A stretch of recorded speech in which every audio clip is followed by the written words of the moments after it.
Hello বন্ধুরা, কেমন আছেন সবাই? আশা করি সবাই ভালো আছেন। চলে আসলাম আরেকটি নতুন ভিডিও নিয়ে। আজকে আমি ভিডিওতে দেখাবো কিভাবে র্যাঙ্ক এসইও ব্যবহার করে আপনি সহজে অন পেজ এসইওটা করবেন। বর্তমানে জনপ্রিয় একটি প্লাগইন হলো র্যাঙ্ক এসইও। আমাদের আরেকটা প্লাগইন আছে, সেটা হচ্ছে কি ইস্ট এসইও। আমরা এই দুইটা দিয়ে সহজেই আমাদের গুগলের অ্যালগোরিদম অনুসারে আমরা অন পেজ এসইওটা করতে পারি। তো আজকে আমি আপনাদেরকে র্যাঙ্ক ম্যাথ এসইও দিয়ে কিভাবে অন পেজ এসইওটা করবেন গুগল অ্যালগোরিদম অনুসারে, সেটাই আমি আপনাদেরকে এই ভিডিওতে দেখাবো। আপনাকে অবশ্যই যখন ওয়েবসাইটে অন পেজ এসইওটা করবেন, যদি ক্লায়েন্টের কোনো যদি ওয়েবসাইট হয়, সেক্ষেত্রে অবশ্যই আপনাদের ক্লায়েন্ট থেকে আপনার ক্লায়েন্টের ওয়েবসাইটের অ্যাক্সেসটা নিয়ে নিতে হবে। যখন আপনি নিয়ে নেবেন, তখন আপনার ক্লায়েন্টের ওয়েবসাইটে গিয়ে আপনি র্যাম ম্যাথ ইনস্টল করে অন পেজগুলো করতে পারবেন। সো আমরা সেরকম একটা ওয়েবসাইট আমরা এখানে আমরা দেখব এখানে র্যাঙ্ক ম্যাথ এসইওটা ইনস্টল করা আছে কিনা। আমরা যদি দেখি এখানে কিন্তু র্যাঙ্ক ম্যাথ এসইওটা কিন্তু ইনস্টল করা আছে। যদি না থাকে, আপনারা কষ্ট করে এখানে যাবেন, প্লাগইনে যাবেন, প্লাগইনে গিয়ে অ্যাড নিউ প্লাগইনে যাবেন। এখানে যাওয়ার পর আপনি র্যাঙ্ক ম্যাথ এসইওটা সার্চ দিলে চলে আসবে। চলে আসার পর প্লাগইনটা আপনি ইনস্টল দিবেন, ইনস্টল দেওয়ার পর অ্যাক্টিভ দিবেন। তখন এটা আপনি আহ, ব্যবহার করতে পারবেন। তো আমার এখানে র্যাঙ্ক ম্যাথ এসইওটা কিভাবে প্লাগইনটা সেট আপ করবেন তার উপর সম্পূর্ণ একটি ভিডিও কিন্তু আমার এখানে দেয়া আছে, এ টু জেড। আপনি চাইলে আমার ওয়েবসাইট চ্যানেলে ভিডিওটা দেখে নিতে পারেন। তো চলুন আমরা কথা না বাড়িয়ে আমরা আমাদের আজকে কিভাবে একটা কন্টেন্ট কিংবা ব্লগ পোস্টকে কিভাবে আমরা অন পেজ এসইও করে আমি আজকে আপনাদেরকে এ টু জেড দেখাবো। তো আমরা প্রথমে পোস্টে যাব। এখানে যদি লক্ষ্য করেন, আমরা একটা পোস্ট একটা লেখা আছে, পোস্টে যাবেন। পোস্টে যাওয়ার পর অ্যাড নিউ পোস্ট এখানে ক্লিক করবেন।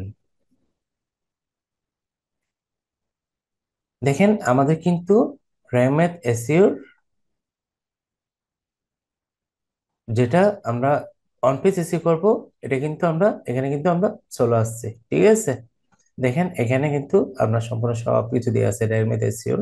এখানে কি সবকিছু কিন্তু দেওয়া আছে। এখানে আমরা যদি একটু জাস্ট লক্ষ্য করেন, এখানে কিন্তু বর্তমানে আমাদের স্কোর দেখাচ্ছে কত, 0, 100-এর মধ্যে 0। যখন আমরা প্রপারলি গুগল অ্যালগোরিদম অনুসারে যখন এসইওটা করব, অন পেজ এসইওটা যখন করব, তখন এটা কিন্তু গ্রিন হয়ে যাবে। তো আমরা এটা পরে দেখবো কিভাবে এটা গ্রিন হয়, ঠিক আছে। এরপর এখানে দেখেন বেসিক এসইও, এগুলো সবগুলো রেড রেড আছে। তারপর হচ্ছে কি এডিশনাল এসইও, এখানে সবগুলো রেড আছে। তারপর হচ্ছে টাইটেল রিডেবিলিটি, এটাও কি আছে, রেড আছে। এগুলোকে আমরা কি করব, আমরা স্টেপ বাই স্টেপ এগুলোকে আমরা গ্রিন করব। এর আগে আমাদের অন পেজ করার আগে আমাদেরকে অবশ্যই আমাদের কন্টেন্টটাকে একটা অপটিমাইজেশন করে নিতে হবে। তো আমাদের কন্টেন্ট যদি আপনার না থাকে, আপনি চাইলে ChatGPT একটা পপুলার একটা সাইট বর্তমানে, যারা কন্টেন্ট লেখার ক্ষেত্রে বর্তমানে ChatGPT-কে ইউজ করে থাকে। তো আপনি কি করবেন, সরাসরি এখানে যাবেন। এখানে যাওয়ার পরে আপনি এখানে সাপোজ আপনার কি কিসের উপর আপনি কন্টেন্টটা লিখবেন। ধরেন আমি লিখলাম এসইও ট্রেনিং এর উপর আমার কি কিওয়ার্ডের উপর আমি একটা কন্টেন্ট লিখবো। এই কন্টেন্টটার উপর আমি কি করব, অন পেজ এসইও করব। তাহলে চলুন আমরা লিখি right right about SEO training. তারপরে এখানে আমরা দুটো কোটেশন মার্ক করে দিব, একটা দিয়ে দিলাম, সরি, দিয়ে এন্টার করে দেব। দেখেন স্যার জিপিটি আমাকে কি সুন্দর একটা কন্টেন্ট রেডি করে দিচ্ছে, লক্ষ্য করছেন। দেখেন আমাকে এসি ট্রেনের উপর সুন্দর একটা কি আমাকে কন্টেন্ট কিন্তু স্যার জিপিটি আমাকে দিয়ে দিচ্ছে।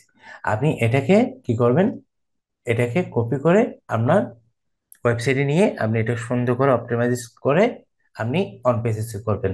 তো আমি কি করছি, আমার এখানে একটা কন্টেন্ট আমি আগে থেকে রেডি করে রাখছি, যেটাতে আমি আপনাদেরকে গুগলের অ্যালগোরিদম অনুসারে কিভাবে অন পেজ করে সেটা আমি আপনাদেরকে দেখাবো। আপনারা এখানে লক্ষ্য করেন, আমার এখানে যদি দেখেন, master the art of ascertaining your comprehensive guide, ঠিক আছে, এটা হচ্ছে আমাদের কি টাইটেল, এটা আমাদের কি টাইটেল। টাইটেলের মধ্যে দেখেন একটু যদি লক্ষ্য করেন, আমাদের অ্যাসিড ট্রেনিং, যেটা আমরা প্রাইমারি কিওয়ার্ড কিংবা যেটাকে আমরা কি মূল কিওয়ার্ড হিসাবে আমরা বলে থাকি। তো আপনি সব সময় যেটা করবেন, অন পেজ করার সময়, এসইও করার সময় অবশ্যই টাইটেলের মধ্যে মূল কিওয়ার্ডটা, প্রাইমারি কিওয়ার্ডটা সবসময় দিয়ে রাখবেন, কিংবা এটাকে অনেকে ফোকাস কিওয়ার্ডও বলে। সেটা আমরা যখন এমনিতে দেখবো, এটাকে কিন্তু এমনিতে কিন্তু ফোকাস কিওয়ার্ড বলে, ঠিক আছে। এখন আমরা যেটা করব, এটাকে কপি করব, এটাকে এখান থেকে কপি করব, কন্ট্রোল সি দিয়ে কপি করে এখানে, আপনি এখানে দেখেন অ্যাড টাইটেল, টাইটেলের মধ্যে এটাকে কি কন্ট্রোল বি দিয়ে পেস্ট করে দিবেন। আমাদের কিন্তু টাইটেল লেখা শেষ, ঠিক আছে। এখানে একটা জিনিস লক্ষ্য করবেন আপনি, লেখা আছে কি প্যারাগ্রাফ, প্যারাগ্রাফ যেখানে লেখা আছে, আমি এখানে বাকি লেখা যেগুলো আছে এখানে আমি সাপোজ কন্ট্রোল কন্ট্রোল এ কন্ট্রোল সি দিয়ে আমি এটাকে ফুল কপি করলাম, কপি করার পর কন্ট্রোল বি দিয়ে এখানে আমি কি পেস্ট করে দিলাম। দেওয়ার পর আপনি যদি একটা লক্ষ্য করেন, এটা যেহেতু আমরা টাইটেল দিয়েছি, এটা আমরা এখানে রাখবো না, এটাকে আমরা কি করে দিব, ডিলিট করে দিব, সরি, এটা আমরা এখানে রাখার দরকার নেই, যেহেতু এটা আমরা টাইটেল কি করছি, এটা আমরা অলরেডি দিয়ে দিচ্ছি, ঠিক আছে। দেখেন আমি আমার এখানে বাকি টাইটেলের পরে যে লেখাটা আছে এখানে কি আমি প্যারাগ্রাফে দিয়ে দিছি। আর আগে আমি একটা জিনিস বলে রাখি, অন পেজ করার আগে আপনারা অবশ্যই যে কিওয়ার্ডের উপর, যে নিশের উপর আপনারা আপনাদের কন্টেন্টটা রাখবেন, কন্টেন্টটা অবশ্যই আগে অপটিমাইজেশন করে নেবেন, এতে করে আপনার সহজে অন পেজ এসইও করতে পারবেন। তো দেখেন একটা জিনিস, আমরা এখানে টাইটেল দেওয়ার পর প্যারাগ্রাফের মধ্যে আমাদের কন্টেন্টটা দেওয়ার পরে এখানে কিন্তু জিরো ছিল, একটা জিনিস লক্ষ্য করছেন, এখানে জিরো ছিল, এটা কিন্তু এখন 9 হয়ে গেছে, ঠিক আছে, কিন্তু এখনো রেড। এটাকে আমাদের কি করতে হবে, অবশ্যই গ্রিন করতে হবে। এবার আমরা অন পেজের মূল পর্বে আমরা যাই, আমরা দেখি নিচে যদি একটু যাই লক্ষ্য করি, দেখ এই যে আসলাম, এখানে দেখেন আমাদের এখানে সবগুলো কি দেখাচ্ছে, আমাদের রেড দেখাচ্ছে, ঠিক আছে, এখানে দুইটা কি দেখাচ্ছে, জাস্ট গ্রিন দেখাচ্ছে। আমাদের এগুলোকে কি করতে হবে, গ্রিন করতে হবে। তো আমরা গ্রিন কিভাবে করব, আপনাদেরকে আমি স্টেপ বাই স্টেপ এখন দেখাবো সেটাই। তো আমরা যদি প্রথমে একটা জিনিস লক্ষ্য করি, এখানে দেখেন ফোকাস কিওয়ার্ড, আমি যেটা বলছিলাম, যেটা প্রাইমারি কিওয়ার্ড কিংবা ফোকাস কিওয়ার্ড কিংবা মূল কিওয়ার্ড যেটা বলে থাকি না কেন, এখানে আমাদেরকে সেটা অবশ্যই অবশ্যই দিয়ে দিতে হবে। আমাদের এখানে আমাদের ফোকাস কিওয়ার্ড কি, এসইও ট্রেনিং, এসইও ট্রেনিং হচ্ছে কি আমাদের ফোকাস কিওয়ার্ড। দেখেন এটা দেওয়ার পর একটা জিনিস লক্ষ্য করেন, আমাদের স্কোর কিন্তু 65 হয়ে গেছে, আউট অফ 100-এ 65। এটা দেওয়ার পর এখানে নিচে আসুন, দেখেন আবার অনেকগুলো কিন্তু আমার কি হয়ে গেছে, গ্রিন হয়ে গেছে। এখানে কিন্তু এগুলো রেড ছিল সবগুলো, আমি প্রথমে আপনাদেরকে দেখিয়েছি, লক্ষ্য করছেন। দেখেন এখানে আমার টাইটেলের মধ্যে কি আমার কিওয়ার্ডটা এখানে কিন্তু এখানে বলতেছে কি ওনারা পেয়ে গেছে, ঠিক আছে। পাওয়ার পর এখানে দেখেন আমার কি, আমার ইউআরএল এর মধ্যে কি এটা পেয়ে গেছে। এখন একটা জিনিস আপনি লক্ষ্য করবেন, এই যে স্নিপেট যেটা আছে, আপনি এখানে আসার পর এখানের মধ্যে, যেমন এখানের মধ্যে আমার ফুল টাইটেলটা এখানে নিয়ে নিচ্ছি, এখানে শুধু আমরা যেটা দিবেন, আমাদের মূল যেটা ফোকাস কিওয়ার্ড প্রাইমারি কিওয়ার্ড এটা দিয়ে দিবেন, এসইও ট্রেনিং। এই যে আমি এখানে এটা সিলেক্ট করে দিলাম, দেওয়ার পরে এটা থাকুক। একটা জিনিস লক্ষ্য করেন, এই পার্মানেন্টে দেওয়ার পরে আমার এটা কিন্তু আরো কি 69 হয়ে গেছে, মানে বলতেছে কি আপনার ইউআরএল এর মধ্যে ফোকাস কিওয়ার্ডের মধ্যে কি আমরা ইউআরএলটা পেয়েছি। তাহলে আমরা গুগলের অ্যালগরিদম অনুসারে আমাদের কি অন পেজটা করতেছে, ঠিক আছে। আচ্ছা, এরপরে আমরা যদি একটু করে দেখি এখানে পরে রেড, এখানে দেখেন focus keyword not found in your SEO meta description, যেটা কি বলতেছে, আমার মেটা ডেসক্রিপশন মধ্যে আমার ফোকাস কিওয়ার্ডটা পাইনি। তাহলে আমি কি করব, এখান থেকে আমার এখানে থেকে জাস্ট এতটুকু পর্যন্ত আমি কপি করি, কপি করার পরে আমি এটা এটি স্নিপেটে গিয়ে আমি এখানে জাস্ট কি করবো, কন্ট্রোল বি দিয়ে পেস্ট করে দিব। আপনারা যদি একটু জিনিস লক্ষ্য করেন, এখানে দেখেন এসইও ট্রেনিং, এখানের মধ্যে কি আছে, আমার আমার ফোকাস কিওয়ার্ডটা কিন্তু এখানে আছে। ঠিক আছে, তখন এখানে আমি কি করব, তারপর ক্রস করে দিব। আপনারা দেখেন এখানে কিন্তু এখন 70 হয়ে গেছে আমার স্কোর, দেখছেন? আচ্ছা, এরপর আমাদের কি কি এখন যেটা রেড আছে ক্রস চিহ্ন আছে, সেটা কি এখন বলতে কি আমাদেরকে একটা ইমেজ, আমাদের কন্টেন্টের মধ্যে একটা কি ইমেজ আমাদের কি দিতে হবে, যেটাকে আমাদের কি অল্টার টেক্সট করতে হবে। ঠিক আছে, এরপর আছে কি এক্সটার্নাল লিঙ্ক, এরপর ইন্টারনাল লিঙ্ক, সেটা আমি স্টেপ বাই স্টেপ আপনাদেরকে দেখাবো। তাহলে আমরা দেখেন একটা জিনিস, এখানে র্যাঙ্ক ম্যাথ এসইও প্লাগইনটা আমাদেরকে অন পেজ এসইও করার জন্য কতটা হেল্পফুল। আপনি যখন অন্য যখন সিএমএস এ যখন কাজ করবেন, তখন প্লাগইনের মাধ্যমে আপনি কাজ করতে পারবেন না, তখন আপনাকে কোডের মাধ্যমে কি করতে হবে, কাজ করতে হবে।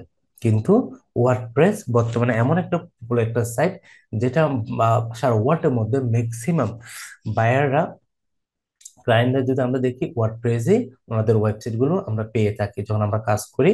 বিভিন্ন ক্লায়েন্টের ওয়েবসাইট দেখি, ম্যাক্সিমাম ওয়েবসাইট ওয়ার্ডপ্রেসের। কারণ ওয়ার্ডপ্রেস একটা এত বেশি, সিরিজটা এত বেশি পপুলার, কারণ পপুলার হওয়ার একটা কারণ হচ্ছে কি, এটা সহজে কি করা যায়, এডিট করা যায়, যেটাকে আপনার সহজে কি অপটিমাইজ করা যায়, যার কারণে ওয়ার্ডপ্রেসটা সবাই, এবং কস্টিংও কম, যার কারণে ওয়ার্ডপ্রেসটা সবাই চুজ করে থাকে। আচ্ছা, এরপর আমাদেরকে কি করতে হবে, হচ্ছে ইমেজ। আমাদেরকে এখানে কি আনতে হবে, একটা ইমেজ আনতে হবে। তারপর আমরা ইমেজটা প্রথমে আমরা রাখতে পারি, কিংবা এরপরও রাখতে পারি। আহ আমরা যদি এখানে, আচ্ছা এখানে প্রথমে রাখি, সাপোজ এখানে আমরা একটা ইমেজ দিব। ইমেজ যখন দিবেন, এখানে অ্যাড মিডিয়া একটা লেখা আছে, অ্যাড মিডিয়াতে যাবেন। যাওয়ার পরে এই যে আমি, আমার এখানে ইমেজটা আমার এখানে আছে, সাপোজ আমি ইমেজটা কি করব, এখানে দিয়ে দিব। দিয়ে দেওয়ার পর এখানে অবশ্যই একটা জিনিস দেখবেন, অল্টার টেক্সট, এখানের মধ্যে আপনার ফোকাস কিওয়ার্ডটা, যেটা প্রাইমারি কিওয়ার্ড, যেটা ওটা দিয়ে দিবেন, এসইও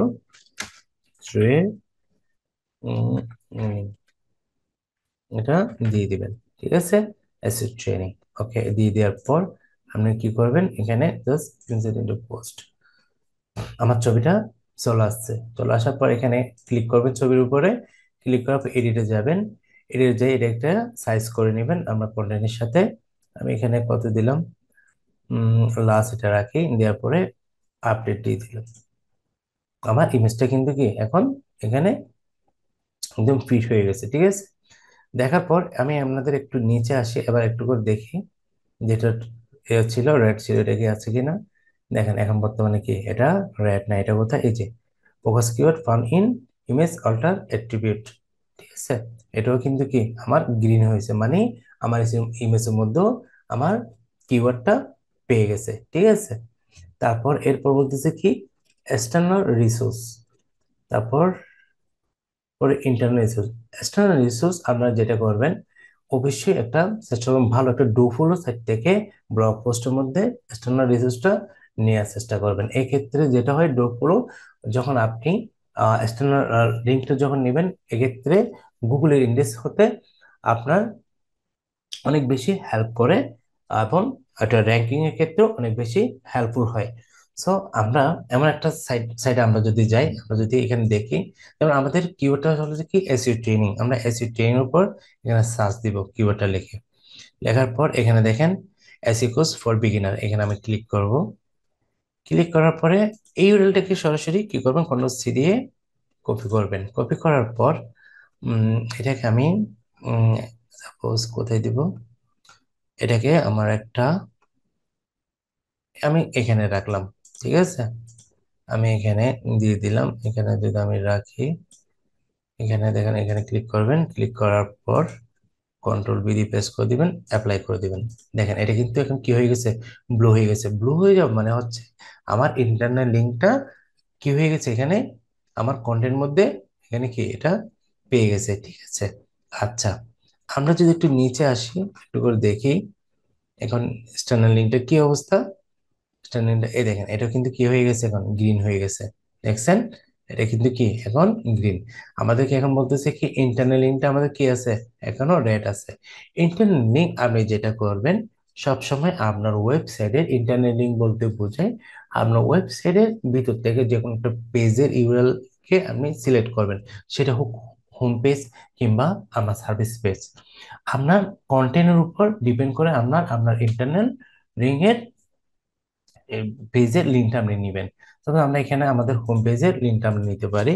এখানে হোম পেজের লিঙ্কটা আমরা নিলাম, নেওয়ার পর আমরা যদি এখানে দেখি, এখানে এই যে এসইও ট্রেনিং, এখানে আমরা দেওয়ার পরে এখানে যাবেন, সেট করার পর এটাকে কন্ট্রোল বি দিয়ে জাস্ট কি অ্যাপ্লাই করে দেবেন।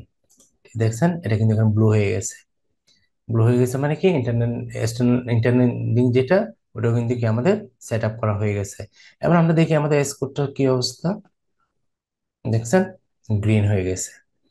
তাহলে আমরা র্যাঙ্ক এসির মাধ্যমে গুগলের অ্যালগোরিদম অনুসারে অন পেজটা আমরা সহজেই করতে পারি।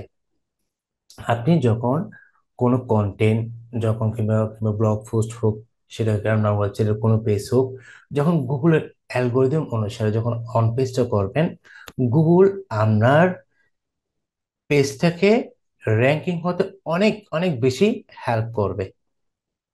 যেমন আমরা অনেকে যে কমন মিস্টেকটা যেটা করে থাকি, আমরা দেখি, এই যে আমি যদি বলি, আমার কিছু স্টুডেন্ট আছে যারা অন পেজ এসইও করতে গিয়ে বা কোন টাইটেলের সাথে, এই যে ফোকাস কিওয়ার্ড সাথে টাইটেলের মধ্যে কোনো ফোকাস কিওয়ার্ডের সাথে কোনো মিল নেই। তারপর আমাদের এখানে আর্টিকেল, এই প্যারাগ্রাফের মধ্যে অন পেজ কিওয়ার্ডটাকে কি ওনারা যেটা প্রাইমারি কিওয়ার্ড ওইটাকে রাখে নাই। তো আমাদের যেটা অল্টার টেক যেটা আছে, এটাকেও মেনটেন করে নাই। যার কারণে এটা কোনোভাবেই কি হচ্ছে না, যেটা গ্রিন হয়ে আছে এটা কোনোভাবেই গ্রিন হচ্ছে না, এটা রেডেই থেকে গেছিল। তো আমি পরবর্তী এটা আবার ওদেরকে এটা কি দেখিয়ে দিচ্ছি কিভাবে এটা গ্রিন করতে হয়। তো আপনারা যেটা করবেন, অন পেজ এসইও করার সময় আগে কিছু জিনিস আপনারা আগে রেডি করে রাখবেন। সেটা হচ্ছে কি, আপনার কন্টেন্টটা আগে অপটিমাইজ করে নেবেন। 2 নাম্বার হচ্ছে কি, আপনার অবশ্যই কন্টেন্টের মধ্যে চেষ্টা করবেন ইমেজ রাখার জন্য। এতে করে গুগল যেটা আমাদেরকে বলে, তখন গুগলের অ্যালগোরিদম অনুসারে আমরা এসইও, অন পেজ এসইওটা আমরা সহজে করতে পারি, এবং গুগলও এতে করে কি হয়, এটা র্যাঙ্কিং করতে হেল্প হেল্প করে।